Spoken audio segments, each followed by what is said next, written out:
Very well, Ms. Johnson. Can we have a Mr. Chairman, Mr. Brooks? I'll need to abstain because I wasn't here for the last meeting. Stan, Mr. Brooks will be abstaining. We're still left in good shape. Not a problem. Very good. Ms. Johnson, can we have a roll call vote, please? I have Mr. Brooks abstaining. Mr. Disasway? Yes. Mr. Dickerson? Yes. Mr. Quarles? Yes. Mr. Goodwin? Yes. Mr. Kersey? Yes.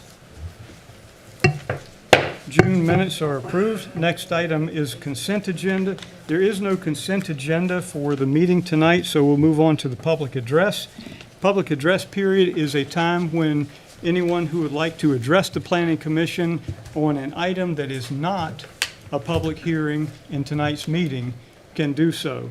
You'll have 3 minutes to speak. If you represent an organization, please let me know, because that's a different time limit. So I'm going to open the public address period. Public address period is open, and I don't have any cards for public address, so if anyone would like to come forward and speak on a topic that's not on the agenda tonight, please do so in an orderly fashion.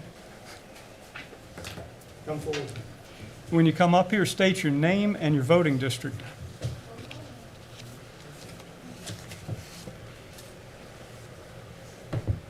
My name's Savannah Walker. I just live in Lewis County, been here all my life. I wanted to address the data center that we're proposing. So the data center that we're proposing, I do this for a living. I know the impacts and potential impacts it can impose once they're fully built out. Been looking into certain things for the county, and there's some concerns that I'd like everybody to look into as far as the water utilization, the power utilization, the effects it's going to have on the community, and the upcoming effects that it's going to have on the build-out of the implementation due to the vibration effects.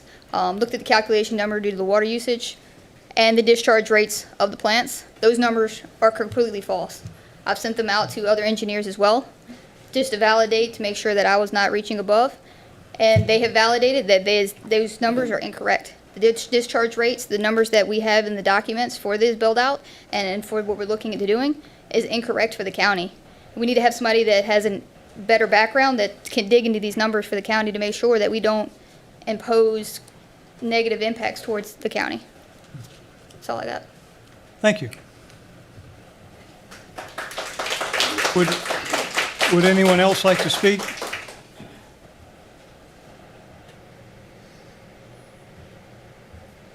Very well. Now I'm going to close the public address period. Public address period is closed. And we'll move on to unfinished business. First item up in unfinished business is CUP 2025 Vanguard Renewables. Ms. Casamano. And I just want to remind everyone that this was a public hearing that we held last month in June. We had the public comment period then, so there's no opportunity for public comment tonight. The only reason this was continued was one item that there was a question whether it could be resolved. It was continued at the request of the commissioner. So we're here to complete the meeting that was begun last month. So Ms. Casamano, if you would tee this up for us, please. Great. So good evening, Chairman and members of the Planning Commission. My name is Kayla Casamano, and I'm an associate planner with Louisa County Community Development. At the last meeting, the Planning Commission held a public hearing for a conditional use permit request for a utility service major for a natural gas unloading station requested by Columbia Gas Transmissions, LLC and Vanguard Renewables, LLC. After the public hearing was closed and discussion was held, the Planning Commission deferred this item to tonight to allow the applicant time to reconfigure their entrance on the concept plan and to review the recommended conditions. To briefly recap the request, currently on the adjacent parcel tax map 3745, there is an operating compressor station owned by Columbia Gas Transmission, LLC. In 2017, a conditional use permit was granted by the Board of Supervisors to expand that compressor station with 19 conditions listed on pages 193 through 195 of your packet. Columbia Gas Transmissions would like to lease a portion of their property on a separate parcel to Vanguard Renewables for the purpose of operating a natural gas offloading station into the existing pipeline. because the operation would be on a separate parcel, a second CUP is required. On the screen, you will see the new and improved concept plan. The yellow star shows the existing 30-foot in depth of existing vegetation to remain at the closest point from the site to Brickhouse Road. The blue star indicates where the applicant will use the existing entrance to the current operation.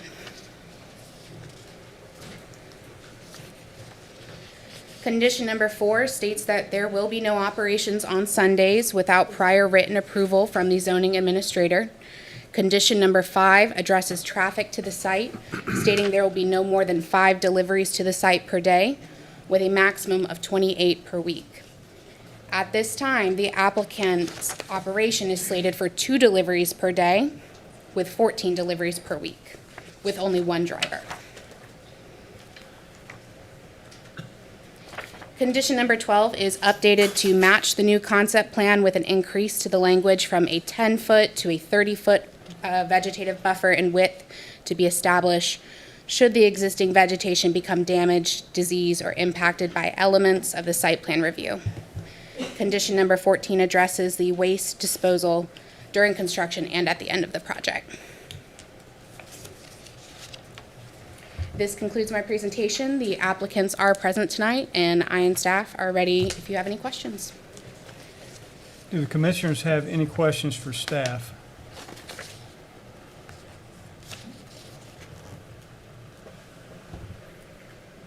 Mr. Kersey? Mr. Chairman, I think some of the discussion at our previous meeting was whether or not the applicant would be using Poindexter or Brickhouse for those tractor and trailers to come in. I did not see any of that addressed in the redress. Ms. Cosimano? So that is something that we're going to have to yield to the applicants on what route that they've looked at. The word safest came up a lot. Either way, they're both state-maintained roads, and we spoke with legal. We can't really dictate how someone can enter the parcel, just only their entrance site on the parcel. So if you want to hear from the applicants about which route they want to use, I'd invite them I to would come up. certainly entertain that. Okay. Shall we hear from them?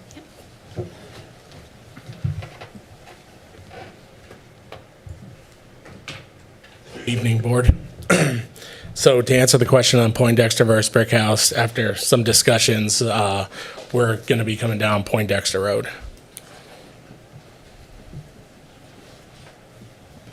In coming down Poindexter, is the turning radius on Brickhouse enough to keep the tractor and trailer and the other lanes open? It is a significant curve that you're coming out of there. Do you mind if I let my engineer answer this one? Fine, I'll be happy for him to answer it. I'm going to go back to the concept plan side to help out a little bit. Good evening. Would you mind clarifying which turn you're talking about? The turn off of Poindexter onto Brickhouse. Onto Brickhouse Road. Yes. Yes. So these tractor trailers are 40-foot trailers. They're a little bit smaller than your standard interstate semi, and they're able to make that turn. Maintaining everyone in his proper lane? That is my understanding. Yes. Okay. Yeah. You've got a pretty generous radius there.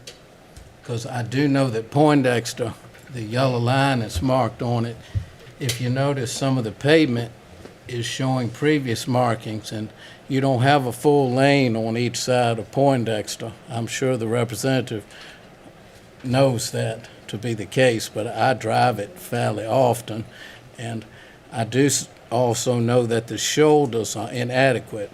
I met a tractor and trailer last week, and he slowed up to almost stop, and so did I. So it does concern me that we're putting additional traffic on that road. I know this body has talked about the inadequacy of our highways to some of these things, and this is certainly one of those incidents to be considered. Thank you. The entrance he's talking about is right here. Yeah. Yep. Understood. Mr. Quarles? No. Oh, no?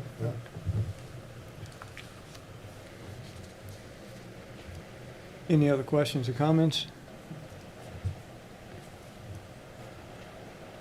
Very well, then, Mr. Quarles, we'd be looking for a motion.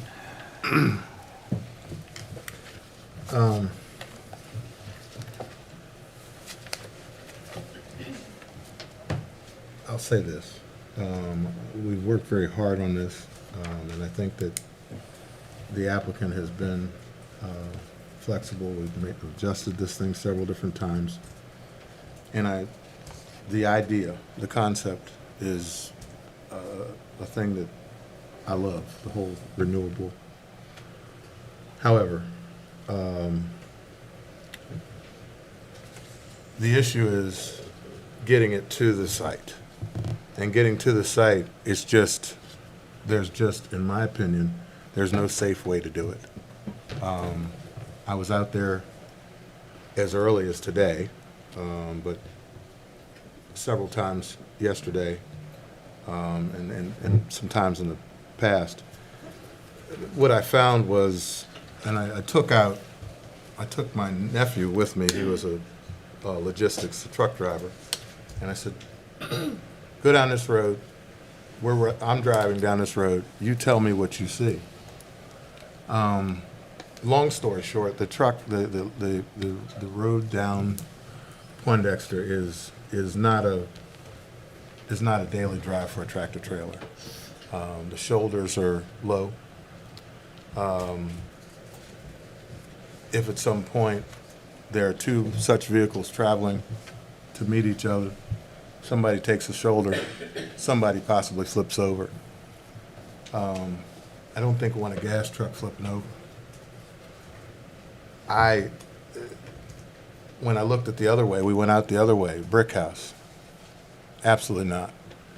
There's some turns there that there's no way that a tractor trailer gets his rear wheels out of the way, out of a hairpin turn.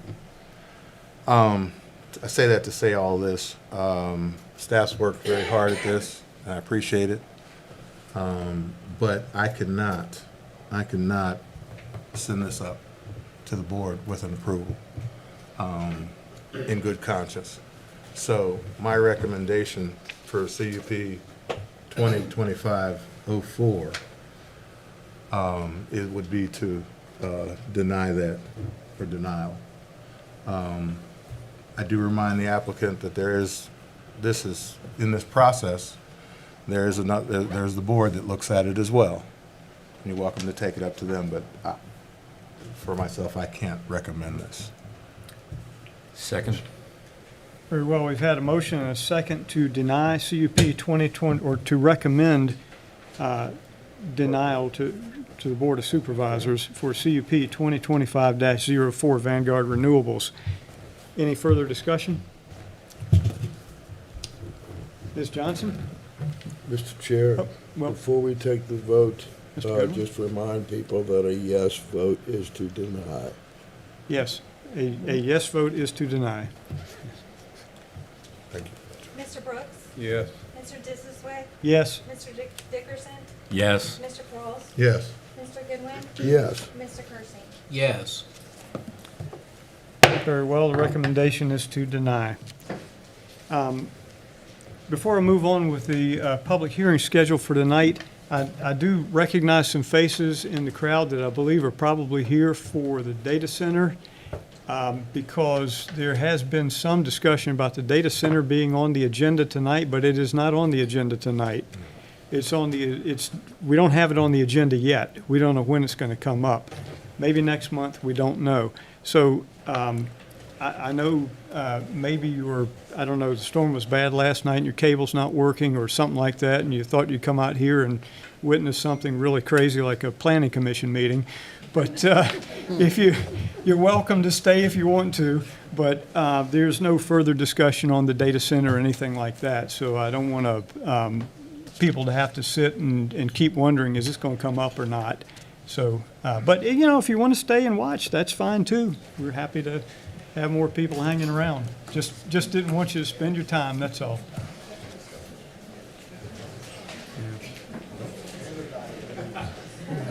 Crowd. I know, it's terrible, yeah. We had a good party going. Yeah, we did. Yeah, see? Everybody leaves, we leave.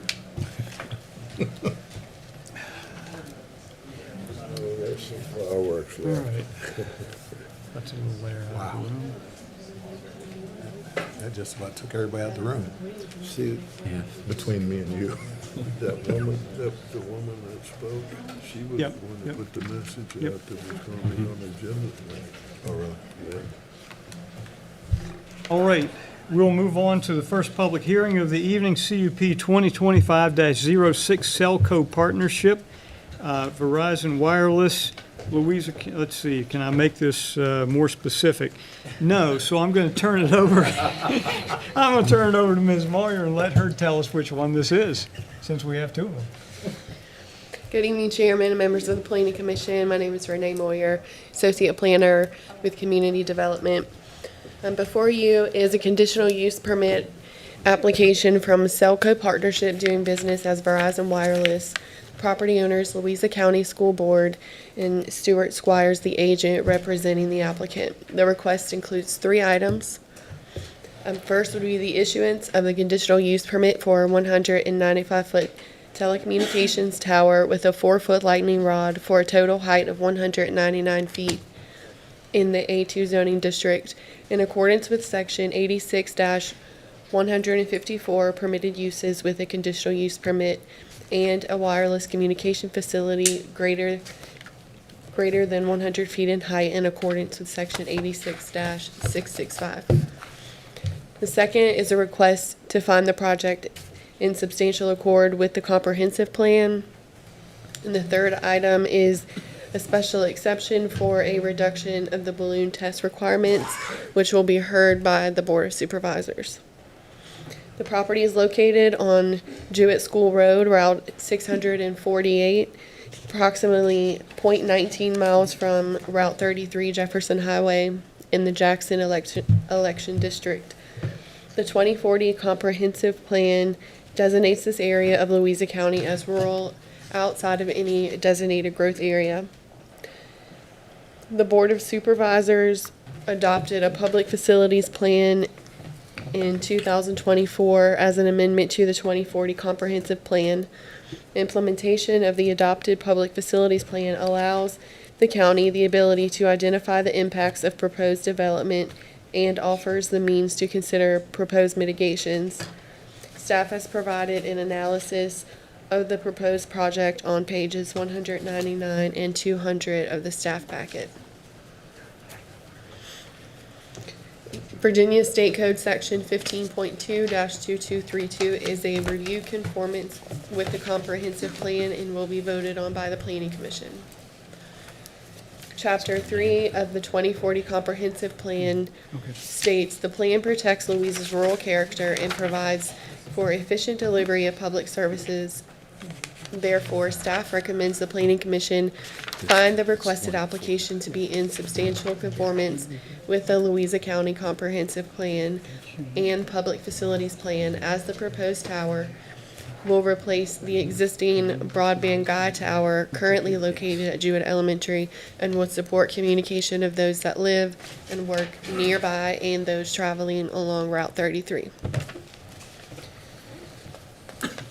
2007 Telecommunications Master Plan projected theoretical coverage for 2020 map shown on the current slide does not propose a tower in this area of the county. However, since the creation of the map, technology and the demand for wireless services has increased.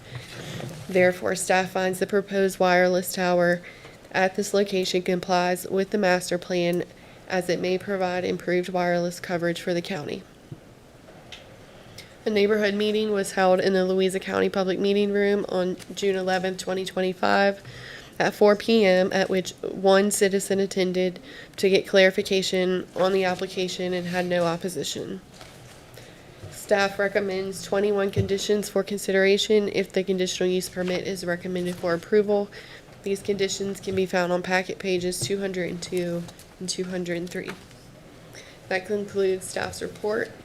The applicant is here to give a presentation as well if you would like. Any questions for staff at this time? Very well. Thank you, Ms. Moyer. I'm going to, Mr. Chair. well, Mr. I'm Goodwin? sorry, trying to decide whether I want to ask this now or when the applicant comes up, but I do want to ask this. At 200 feet, there's a requirement to have a tower lighted. Is that true? Yes. Thank you. I'll save the part 2 question. Okay. All right, very good. Then I'm going to open the public comment period on this. Public comment period is open, as is our custom. The first speaker in the public comment period is the applicant, who will have 10 minutes to make a presentation. The floor is yours. Thank you. Good evening, Mr. Chair, members of the commission, and ladies and gentlemen. My name is Lori Schweller. I'm an attorney with Williams Mullen, representing Verizon Wireless. Stuart Squire is here as well. He's a zoning consultant with GD Insights. I have a presentation for you, if you don't mind more details, but I'm happy to answer questions if you'd prefer to ask questions first. No, let's go with the presentation. Thank you. So thank you to Ms. Moyer for giving you a description. This project is at the Jewett School, and it is a replacement of the existing guy-wired tower at the school. And I'll give you a little bit more detail about the reasons for that. Ms. Moyer, as Ms. Moyer explained, wireless communications facilities are permitted by special use permit in the A2 district. So we are requesting your recommendation of a conditional use permit tonight. So there is an existing conditional use permit applicable to this parcel, and this guy-wired tower was approved for use by the Broadband Authority. And there's a condition to that conditional use permit that it is for use by the Broadband Authority. That condition can no longer be met, and so in order to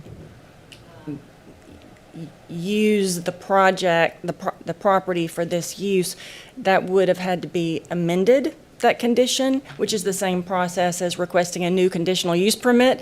And so it makes more sense for us to go this route for the replacement of that pole. So that tower, that guy-wired tower, will be removed by Vertical Bridge, which is constructing the new tower if approved.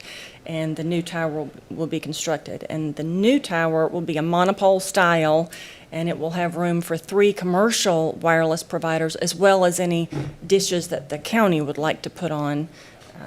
So this map shows you the location in yellow of the existing tower, and it's about 80 feet from the proposed new monopole. And all setbacks are met on this property. It's just a 75-foot by 75-foot lease area, and within that would be a 50-foot by 50-foot compound with the new monopole and the ground equipment for the various providers that are on that pole. We have requested a waiver of the landscaping requirement at the pre-application meeting. Supervisor Williams and Commissioner Painting suggested it was unnecessary and suggested that instead we could have opaque slats in the fencing surrounding this tower. And so that's our request and is reflected in one of the conditions in your packet for the conditional use permit. This slide shows you an elevation of the existing guy-wired tower versus the proposed new monopole. So it is taller than the guy-wired tower, but as we learned from the balloon test, it doesn't appear dramatically so. It appears quite similar from the roadways. The reason this tower is needed, Verizon has facilities on all towers within 4 miles. Towers of this height tend to propagate 2 to 3, maybe more miles in a direction. And even with those facilities, there is a gap. So there is an area of low to marginal service between 2 existing facilities, one which is 1 3/4 miles to the northwest and one 3 1/3 miles to the east. So this is intended to close that gap. We did conduct a balloon test to look at how this might impact the neighborhood, visibility. And what we found was, other than very close to the school, there won't be much visibility at all, and that visibility will be quite similar to the existing guy-wired tower. So I'll just show you through these photographs how that will look. This is a picture of the balloon, which we raised to the height of the proposed tower, in this case 199, including the 4-foot lightning rod. And you can see that this is a photo simulation of the 195-foot monopole. Here you can see a photograph of the guy-wired tower with the balloon, and you can see what it will look like when that guy-wired tower is removed and the new monopole is erected. So it's a similar look. And so northwest from Jewett School Road, you'll see a tower. It will be the new monopole tower. And so it's visible primarily right when you're near the school. Also, there's one place when you're coming south on 33 where you can see it from a high, when you're on a high elevation, you can see it momentarily, but otherwise very minimal visual impact. So we do submit that this project complies with the zoning ordinance and with your comprehensive plan, and we are requesting both approval of the 2232 determination that it is in conformance with the comprehensive plan, as well as a recommendation of approval for the conditional use permit, and including the condition of the waiver of the landscape requirement. So I'm happy to take any questions you might have. Let me, Ms. Schweller, let me move on with a public hearing, and then we'll get back to you on that. Thank you. So thank you for the presentation. Would anyone from the public like to come up and speak on this item?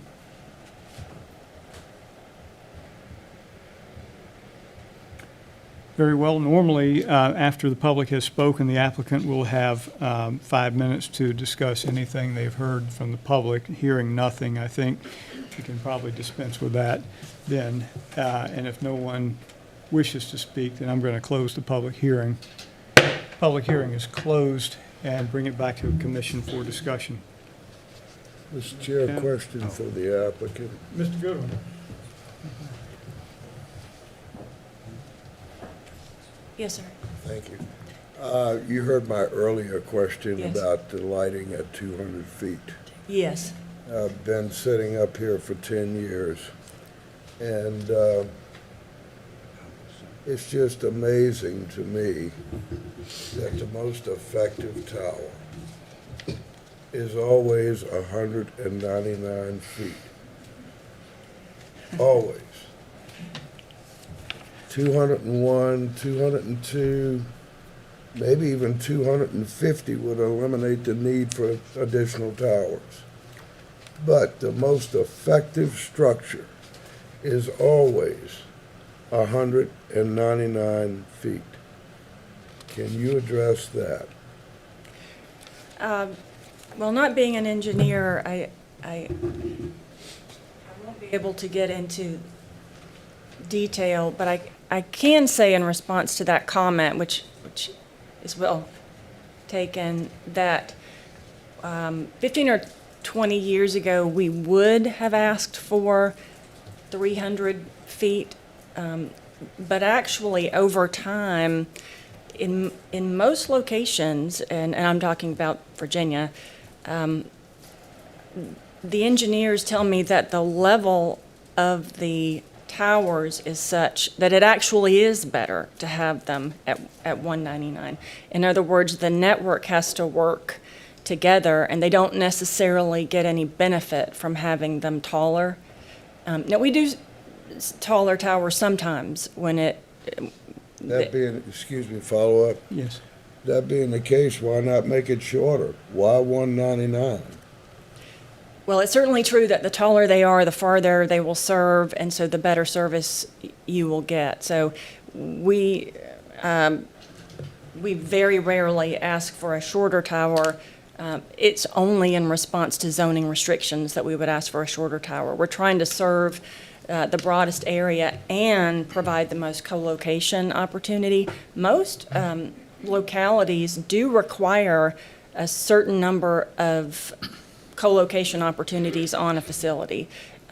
Some are very specific about it. If you're between this height and this height, we need to see opportunity for 6 antenna arrays, but most localities in Virginia are looking to have the fewest number of cell towers. And to do that, they encourage co-location so that when another wireless provider comes along, they say, oh, great, there's already a tower in this location, I need service here, and they can coordinate with the manager of that tower and not ask to build another tower. Mr. Chair, one last, Mr. Goodwin? and I think you also said if it was taller, it would be more effective in terms of its reach.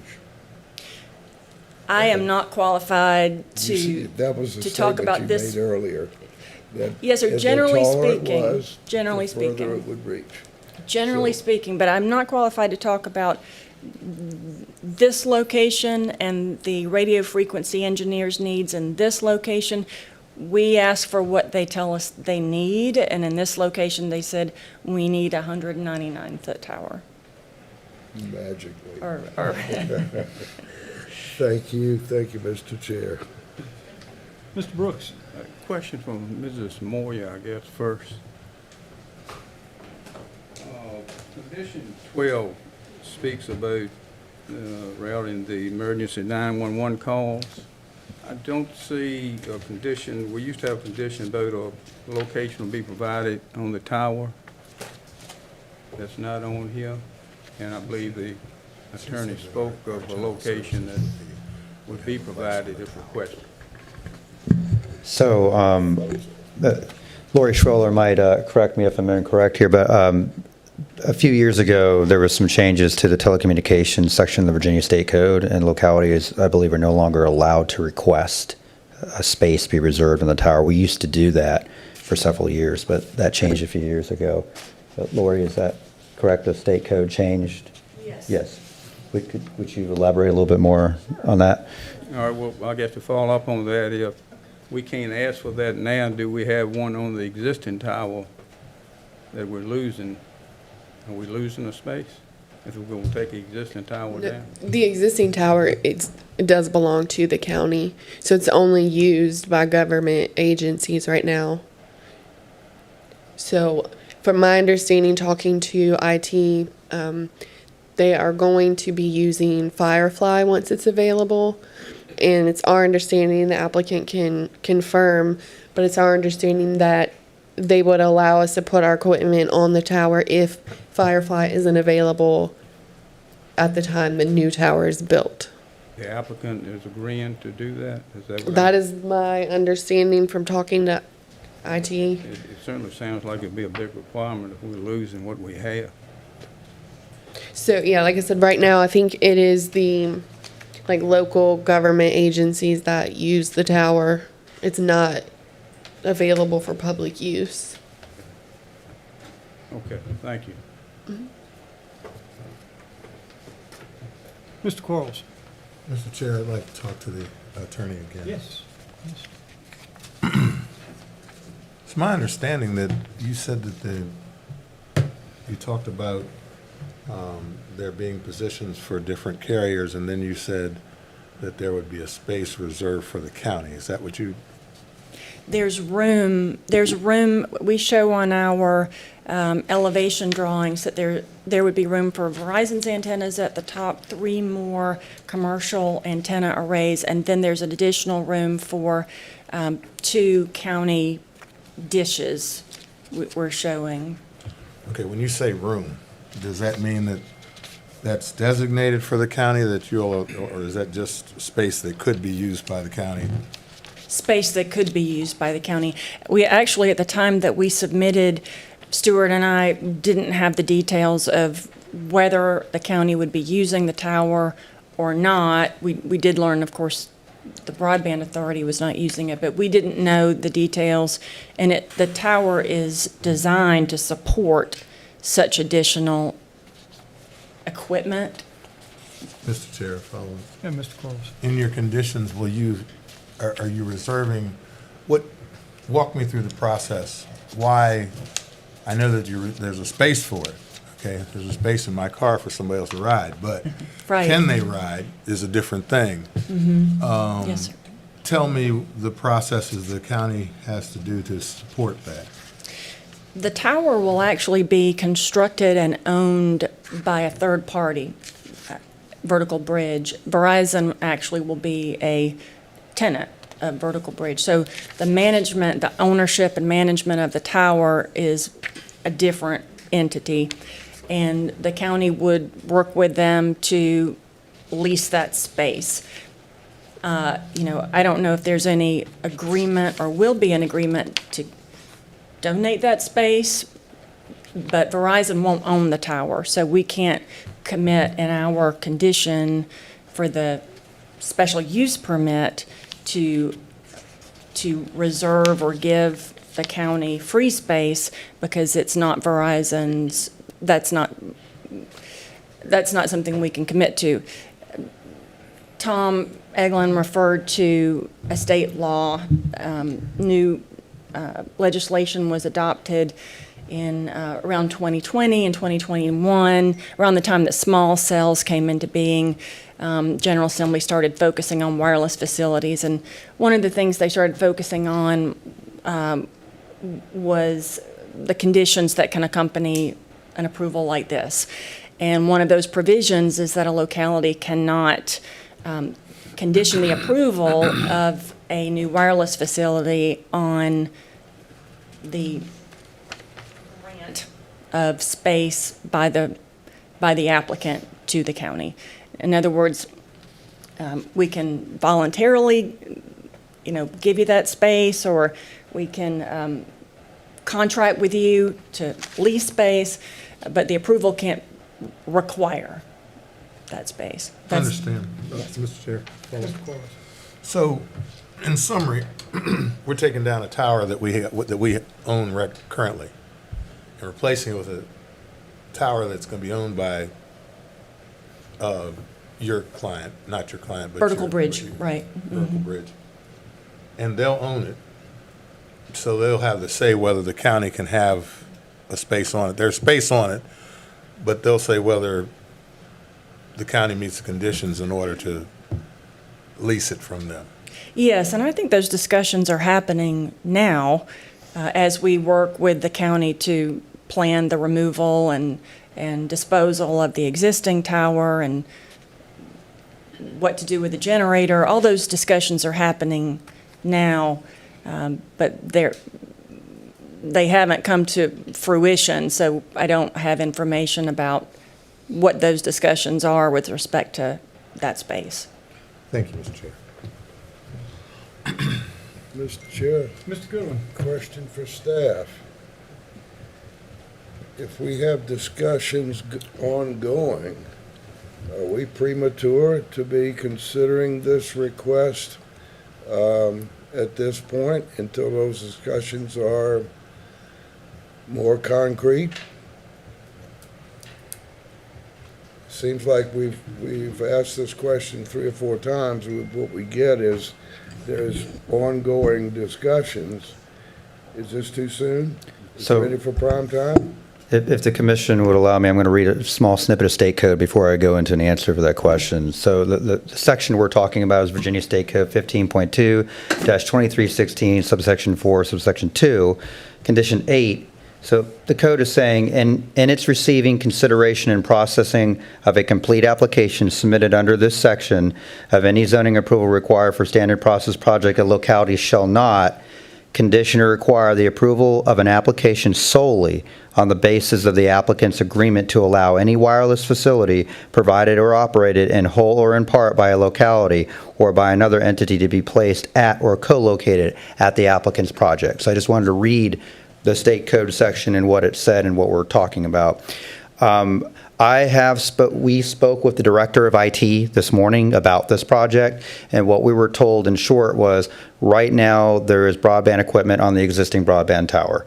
The goal is to switch the government users of that equipment over to Firefly, and there will no longer be a need for the equipment on that existing broadband tower once Firefly is installed.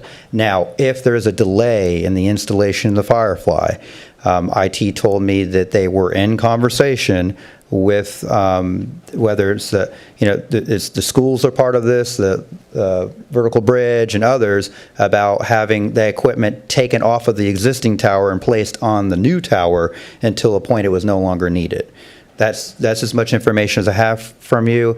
I have talked a little bit to General Services about the possibility of they're looking to repurpose the generator for another use. So Lori is absolutely correct that there are ongoing discussions. I don't think it necessarily rises to the level of a deferment or not taking action.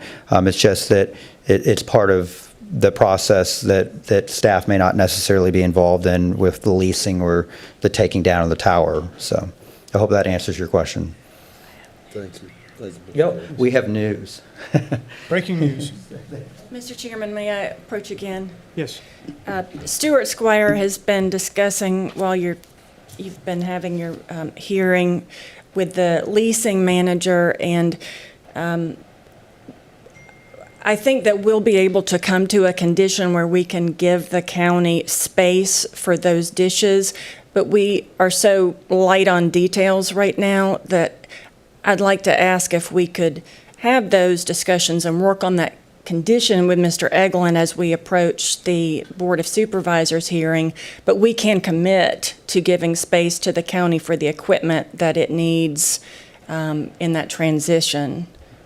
So we ask that you make your recommendation, and we'll work on that condition before we go to the Board of Supervisors. Mr. Quarles. You do understand it's kind of difficult for us to give you a recommendation if we don't know what we're agreeing to.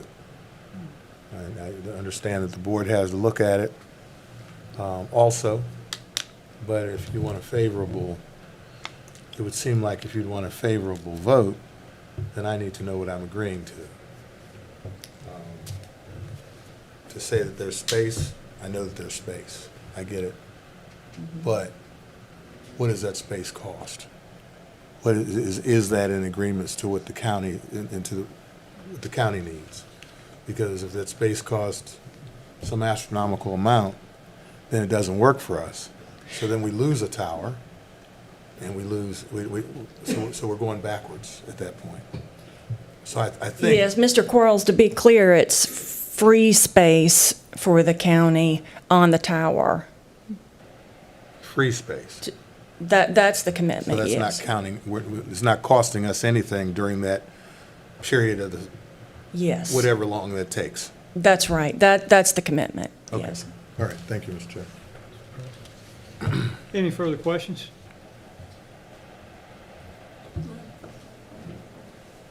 Well, hang on. Mr. Dickerson? No. No? Okay. Mr. Barlow? Just a question, we're currently putting up a tower in Holly Grove Fire Department for fire and EMS, radio, traffic, and that type of thing. We're in the process of putting up a tower right now at Holly Grove Fire Department for emergency services, fire and EMS.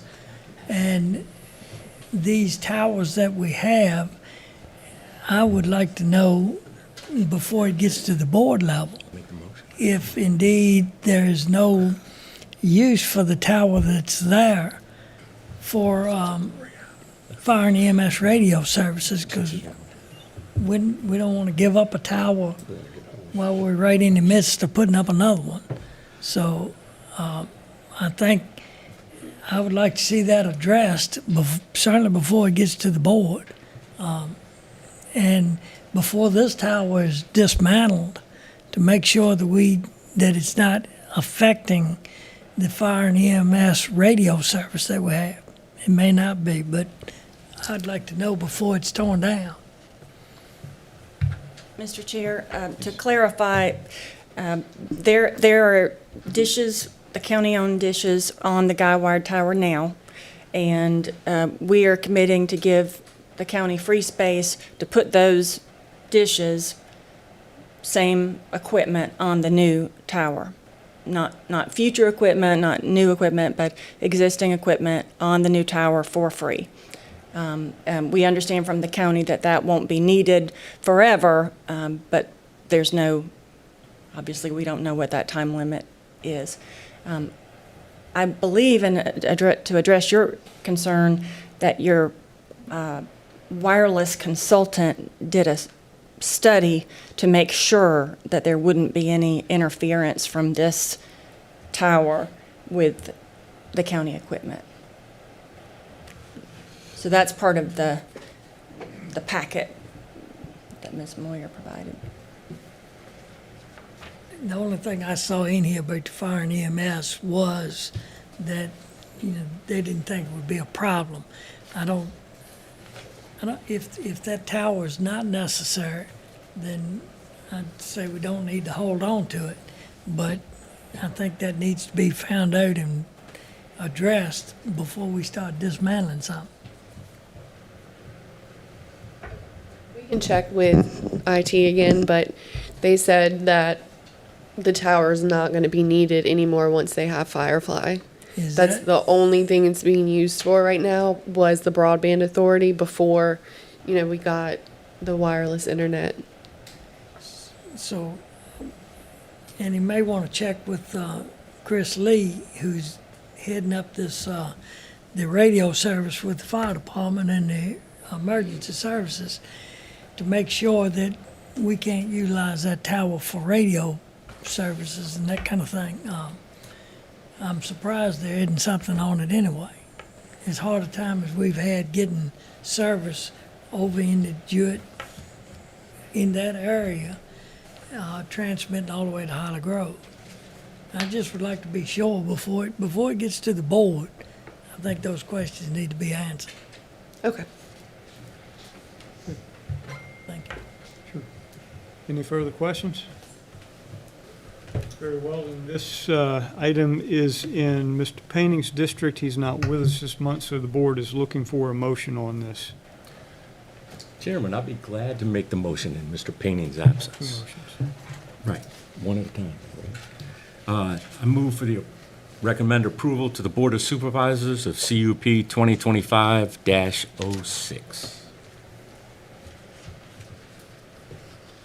We have a motion for approval, CUP 2025-06. Do we have a second? Mr. Chairman, Mr. Brooks? with that motion on the floor, can we add to that motion?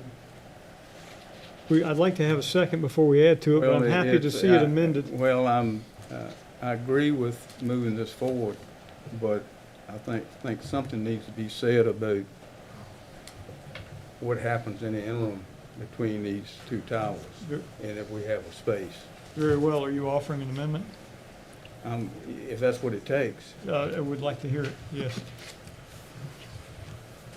I would like to make an amendment to move forward with it, with the condition or in the interim that the tower will be provided, or will have a location, will be uninterrupted. I'm getting confused now. Take your time. Yeah, we need something in place to protect the county, that we have service until everybody's on the pole needs to be on the pole.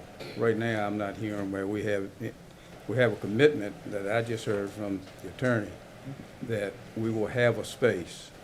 And I think that needs to be part of a condition we can move forward with. Does the original motioner accept the amendment? I do. Very well. We have a motion to approve CUP 2025-06 amended to include a requirement to maintain continuous service that we have now until the county is over on Firefly and it's no longer needed. Fine job. Very well. Do we have a second? Second. Motion and second. Any further discussion? Very well. Hearing none. Ms. Johnson? Mr. Brooks? Yes. Mr. Dissensway? Yes. Mr. Dickerson? Yes. Mr. Quarles? No. Mr. Goodwin? Yes. Mr. Christian? No. Very well. CUP recommendation to the board passes. Before we move And on. I'm not moving Oh, on yet. okay, sorry. And we're looking for the second motion on this, which is a conformance review with comprehensive plan. Mr. Chairman, if I may, Mr. Dickerson? I move that CUP 2025-06 2025-06 is in conformance with the 2040 comprehensive plan. Moved and seconded that CUP 2025-06 is in conformance with the comprehensive plan. Any further discussion on that motion? Ms. Johnson? Mr. Brooks? Yes. Mr. Dissensway? Yes. Mr. Dickerson? Yes. Mr. Cross? Yes. Mr. Goodwin? Yes. Mr. Kersey? Yes. Very well. Conformance review is approved. And we'll move on to CUP 2025-07, Selco partnership again with another tower. Ms. Moyer?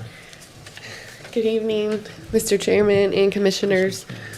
This is another application for Selco Partnership doing business as Verizon Wireless. Property owners are William and Michelle Gilman.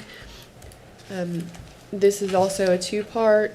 The first request is the issuance of the conditional use permit for a 195-foot telecommunications tower with a 4-foot lightning rod for a total height of 199 feet in the A2 zoning district in accordance with section 86-154 permitted uses with a conditional use permit, and a wireless communication facility greater than 100 feet in height in accordance with 86-665.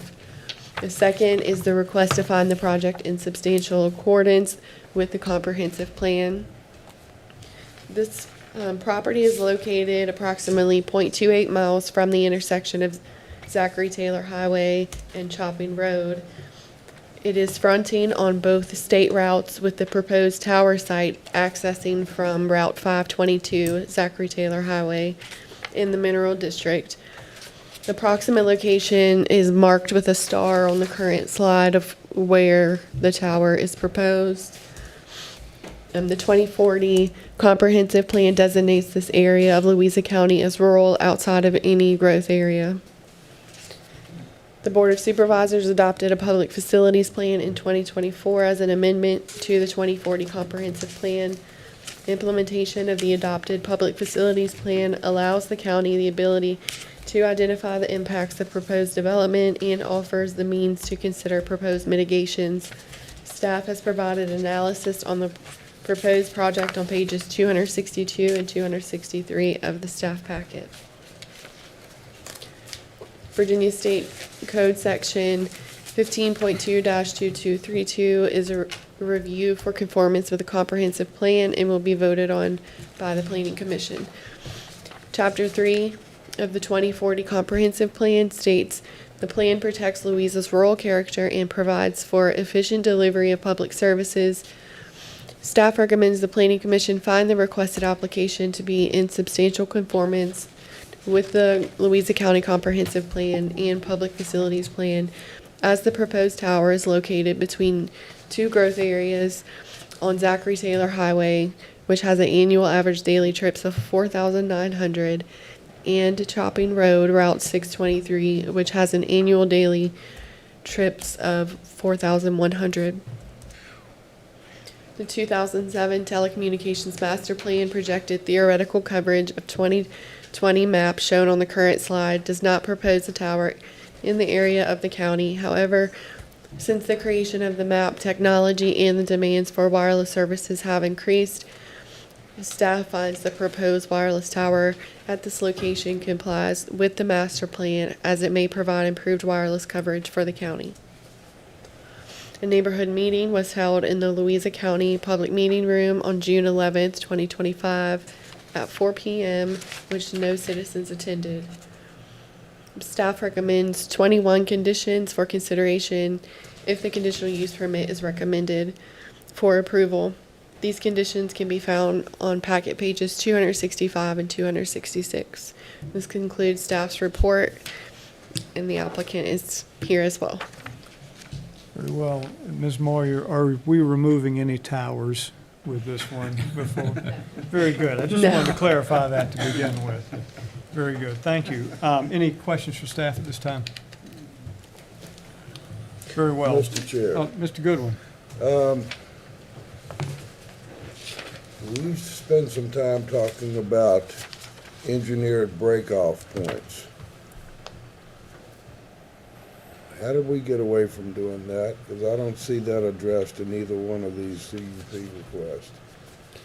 This one does have the breakpoint technology.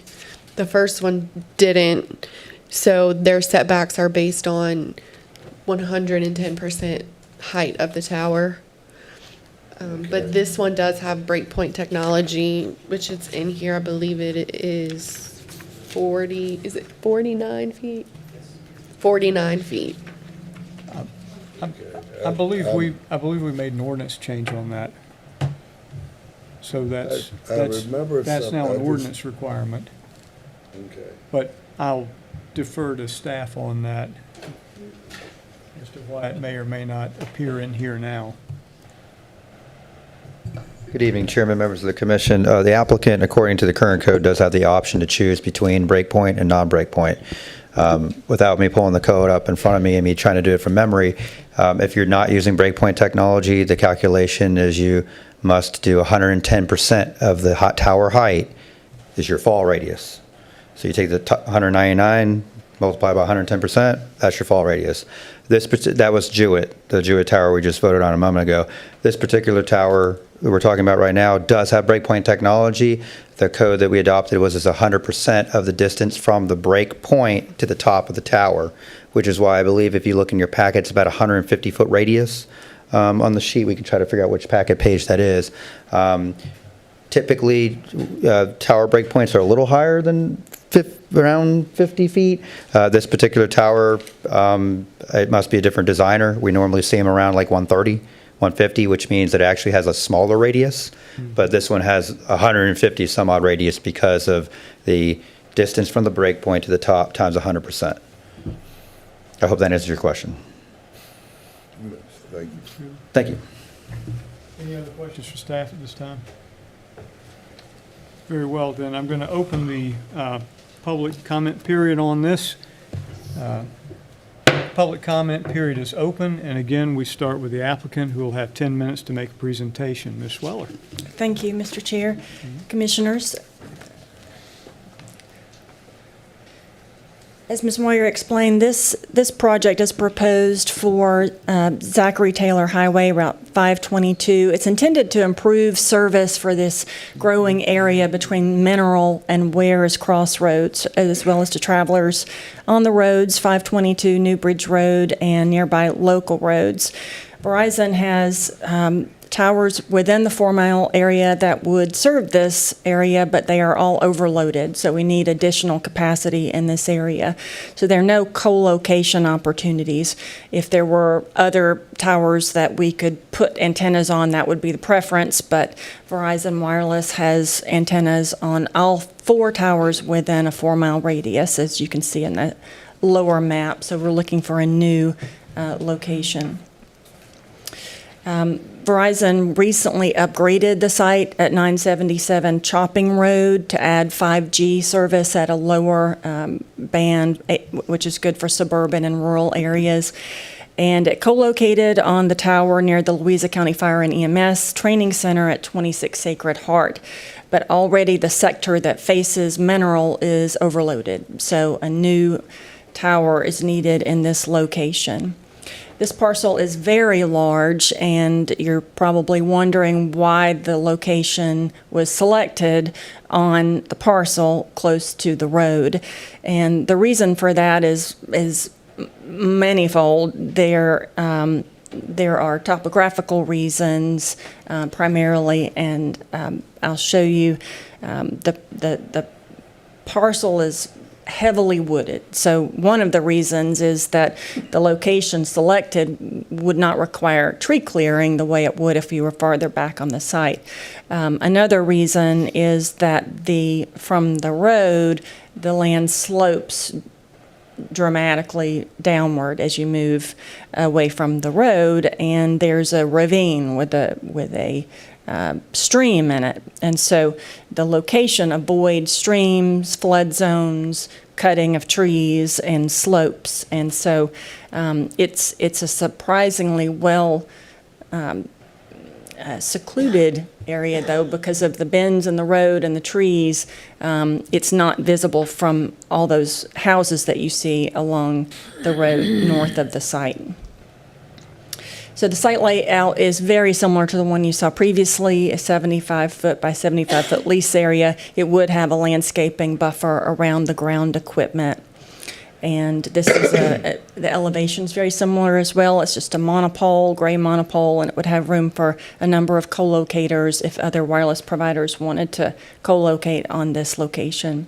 So we did a balloon test for this site on April 30th, and this map shows you the locations where the photographs were taken. The red dots show where it was visible, and the blue dots show where it was not visible. So it will only be visible in a short in a small area near the site. This is the photo simulation, what it will look like immediately east of the site on 522, and then what it would look like a little bit farther from south, looking north on 522. And then if you're looking from the north, again, pretty close to the site, you'll see it in the distance over the trees.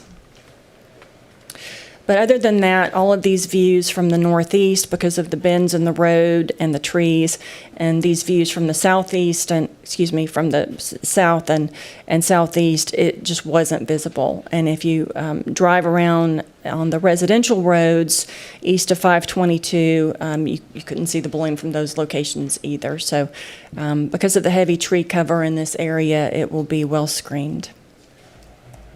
So again, in this case, we are suggesting that this application is compliant with the zoning ordinance and the comprehensive plan, and requesting your determination that it is substantially in conformance with a comprehensive plan, and your recommendation of approval of the conditional use permit.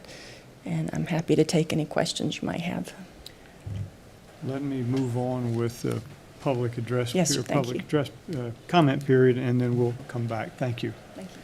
Thank you. So would anyone in the public like to comment on this? Please step forward and state your name and your voting district. You'll have 3 minutes to speak. My name is Savannah Walker. I live in Louisa, Manning-Woodward's district. So these towers are needed in our community. However, these won't be owned by us. They won't be utilized by us. They'll be used by the co-location environment, which is data centers and their transmission lines, because they need these to operate. So you're going to see more and more of these pop up across the community, and we won't be able to use them. Radios won't be able to use them. EMS won't be able to use them. These are strictly used for co-location data center environments. And third party means that we won't be able to get into there for our community. They'll have internet service before some of our kids that need it for school. Thank you. Would anyone else like to speak to the Planning Commission on this?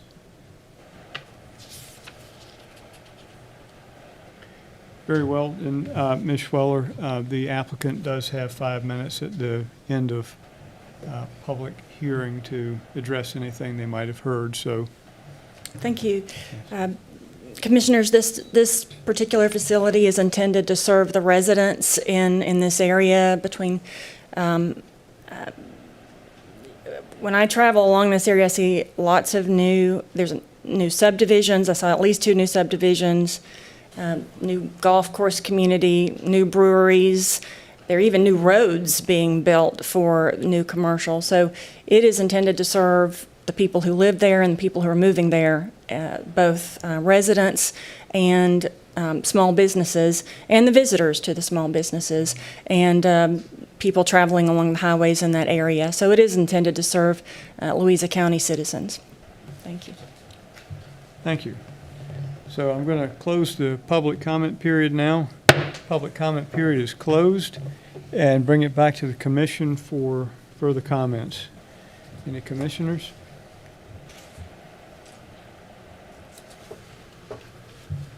Very well, then this exists in my district, so I'm going to turn the gavel over to the vice chair. And I would like to make a motion for CUP 2025-07, the Selco Partnership Tower, that we send a recommendation of approve to the Board of Supervisors. Second. So we have a motion and a second. Is there any discussion? Mr. Vice Chair, increasingly, I feel like my intelligence is being assaulted. I did not like the answer with respect to how come all towers are magically 199 feet, when part of that answer was a shorter tower would be sometimes more effective, but of course, the taller the tower, the more the reach. Well, that doesn't really follow. I'm also insulted that we look at balloon tests time after time. And you know what? Y'all ever seen a balloon test in the wintertime?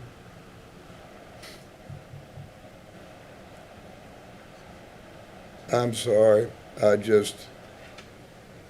feel like I'm being taken for a fool. So, that's my discussion. Noted. So we have a motion and a second. Any other discussion or amendments?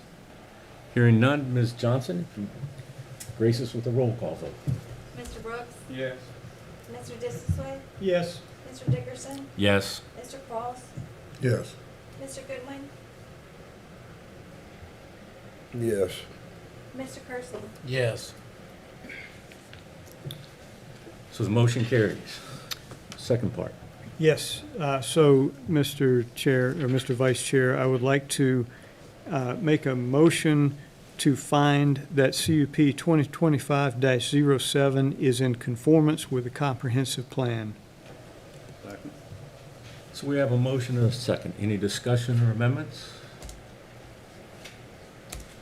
Hearing none, a roll call vote, please. Mr. Brooks? Yes. Mr. Dissisway? Yes. Mr. Dickerson? Yes. Mr. Cross? Yes. Mr. Goodwin? Yes. Mr. Kersey? Yes. So both motions carry, and I turn the gavel back over. Thank you. Next item up is a proposed amendment to Chapter 86 Land Development Regulations, and would you like to make the motion? Mr. Chairman, Mr. Dickerson, I move that we reconvene in closed session pursuant to the following subsection of Virginia Code 2.2-3711.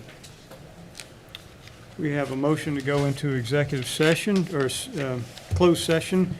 Do we have a second? The following. In accordance with 2.2-3711A-8, consultation with legal counsel employed or retained by a public body regarding specific legal matters requiring the provision of legal advice by such counsel. Very well. Do we have a second? Moved and seconded. Any discussion? Ms. Johnson? Mr. Brooks? Yes. Mr. Dissisway? Yes. Mr. Dickerson? Yes. Mr. Cross? Yes. Mr. Goodwin? Yes. Mr. Kersey? Yes. Very well. The commission is going to go into executive session. We will be out shortly.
I will now poll members to certify that to the best of your knowledge, only public business matters lawfully exempted from the open meeting requirements under the Virginia Freedom of Information Act and as identified in the motion for which the closed meeting was convened were discussed and considered by the board.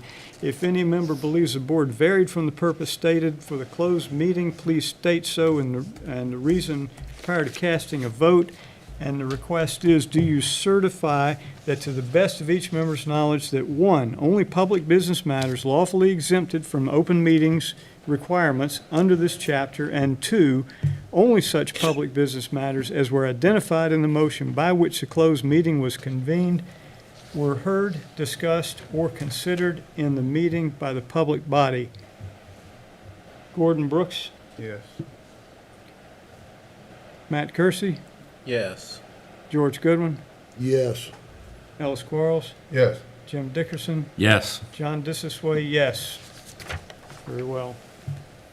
So, we were about to take up proposed amendments to Chapter 86 Land Development Regulations. This is land development regulations discussing humanitarian shelter.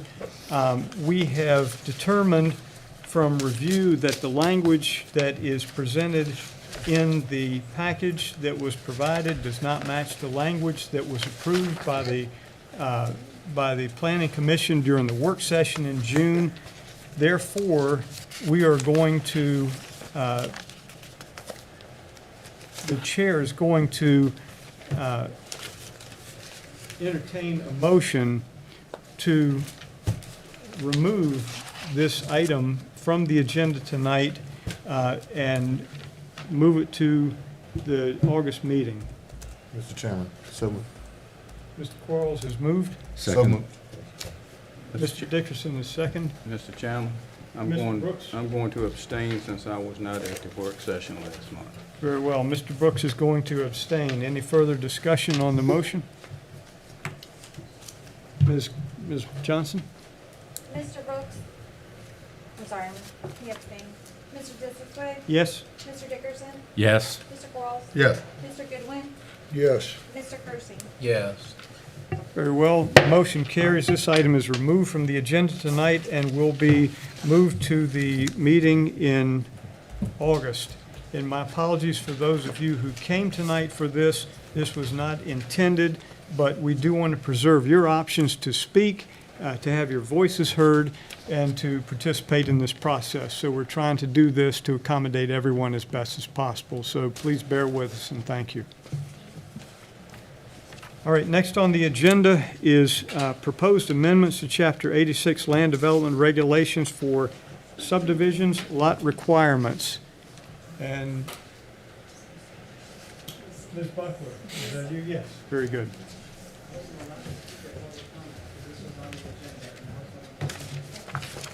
So, Good evening, Chairman, Mrs. Sway, and members of the Planning Commission. This public hearing is for an amendment to the Chapter 86 Land Development Regulations as it pertains to Article 3 for subdivisions.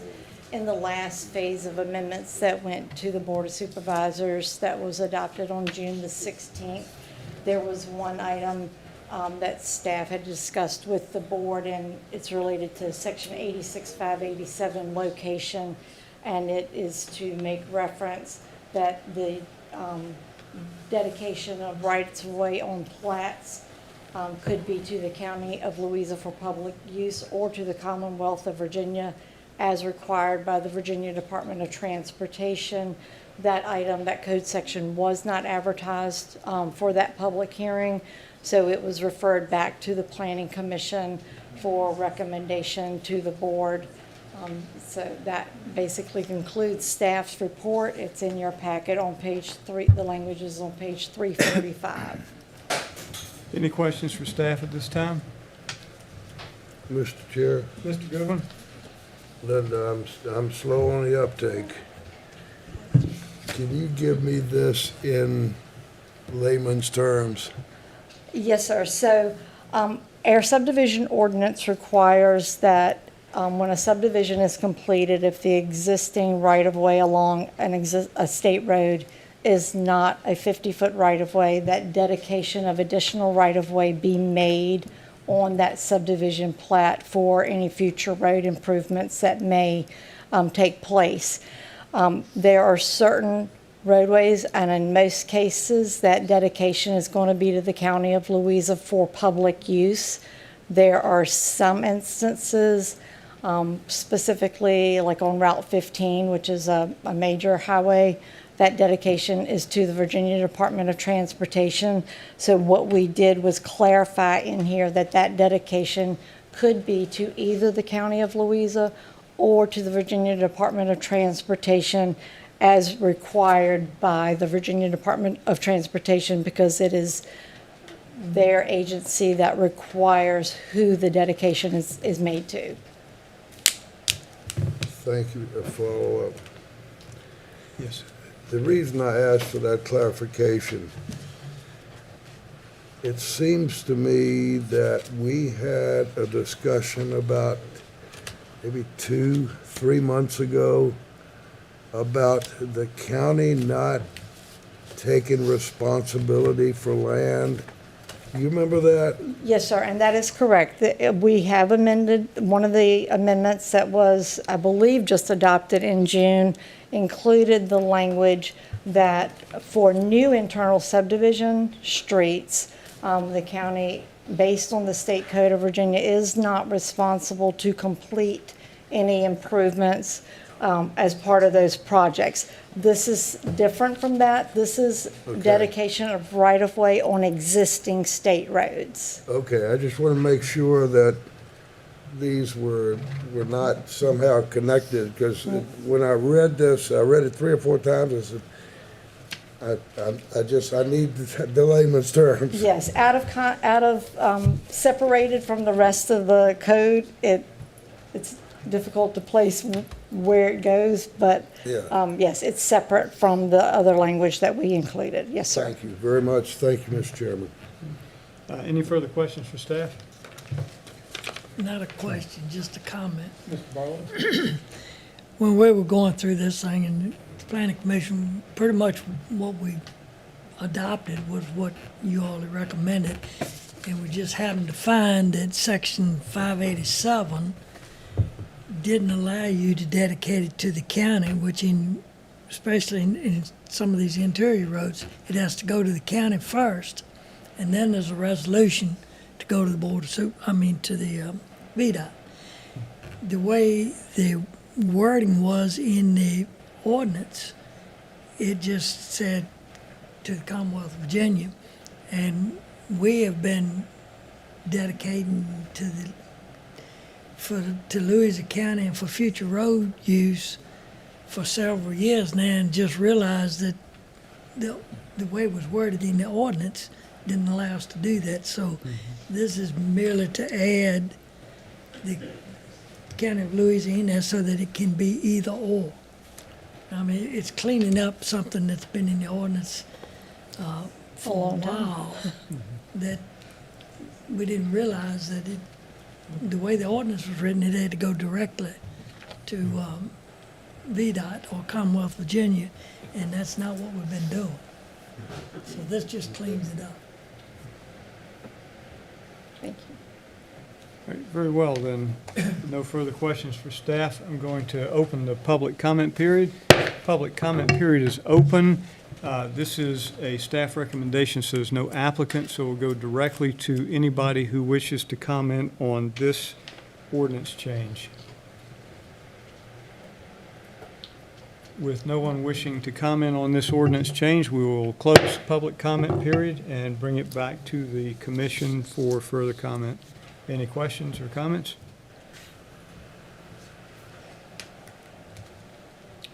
Very well, then the chair would entertain a motion on this ordinance change. Mr. Chairman, I recommend approval to the board. We have a recommendation for approval and a second on this ordinance change. Any further discussion? Very well, Ms. Johnson? Mr. Brooks? Yes. Mr. Disisway? Yes. Mr. Dickerson? Yes. Mr. Cross? Yes. Mr. Goodwin? Yes. Mr. Carson? Yes. Very well, the ordinance change is recommended for approval to the board. New business is next. We don't have any new business tonight, and we don't have any discussion items either, I don't believe. So, Ms. Buckler, do we have any reports? No reports or announcements. So then the chair would be looking for a motion to adjourn. So moved. And a second? Second. Meeting is adjourned. Chairman, I was denied the right to speak during public comment. You